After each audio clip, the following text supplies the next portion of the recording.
एकीकडे भाजपसह मुख्यमंत्री शिंदेंवर हल्लाबोल करणारे ठाकरे पितापुत्र आता नरमाईची भूमिका घेताना दिसतात। कोकण दौऱ्यावर असलेल्या उद्धव ठाकरेंनी पक्षफोडीचं राजकारण करणाऱ्या भाजपवर आपली तोफ डागली आहे। मात्र दुसरीकडे पंतप्रधान मोदींना आम्ही तुमचे शत्रू नव्हतो, तुम्ही आम्हाला दूर केलं असं सांगत उद्धव ठाकरेंनी जवळीक साधायचा प्रयत्न केला अशी चर्चा आहे।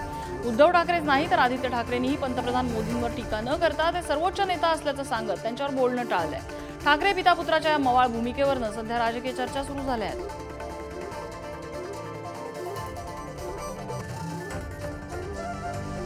आणि उद्धव ठाकरे यांच्या या भूमिकेनंतर त्यांचा संबंध बिहारमधल्या राजकारणाशी लावला जातोय। नितीश कुमारांचा धागा पकडून ठाकरेंची शिवसेना भाजप एकत्र येऊ शकतात अशी चर्चा पुन्हा सुरू झाली आहे। पाहूया आपण ग्राफिक्सच्या माध्यमातून या शक्यता नेमक्या काय आहेत। 2019 पर्यंत शिवसेना एनडीए मधला घटक पक्ष होती, तर जदयूचा विचार केला तर 2020 पर्यंत ते एनडीए मध्ये होते। इकडे शिवसेनेने भाजप आणि शिवसेनेने काडीमोड घेतला आणि 2019 मध्ये विधानसभा निवडणुकीनंतर शिवसेना भाजप युती तुटली। मात्र 1.5 वर्ष सत्तेत असलेल्या राजदसोबत आता सत्ता भोगल्यानंतर ते आता भाजपसोबत सत्तेत आलेले आहेत। 2022 मध्ये त्यांनी ती युती तोडलेली होती आणि आता पुन्हा एकदा जदयू भाजपसोबत सत्तेत आलेले आहे। 2019 मध्ये शिवसेना काँग्रेस राष्ट्रवादीचे महायुतीचे सरकार झालं, तर 2022 मध्ये जदयू राजद काँग्रेस असं महागठबंधन सरकार झालं।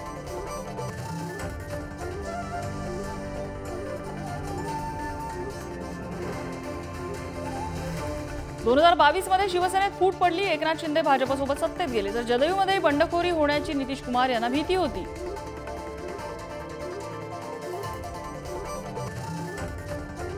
जानेवारी 2024 मध्ये राजद काँग्रेसची साथ सोडत नितीश कुमार पुन्हा भाजपसोबत आले, तर बिहारप्रमाणे महाराष्ट्रातही उद्धव ठाकरे भाजप यांची पुन्हा युती होऊ शकते अशा चर्चा सुरू झालेल्या आहेत।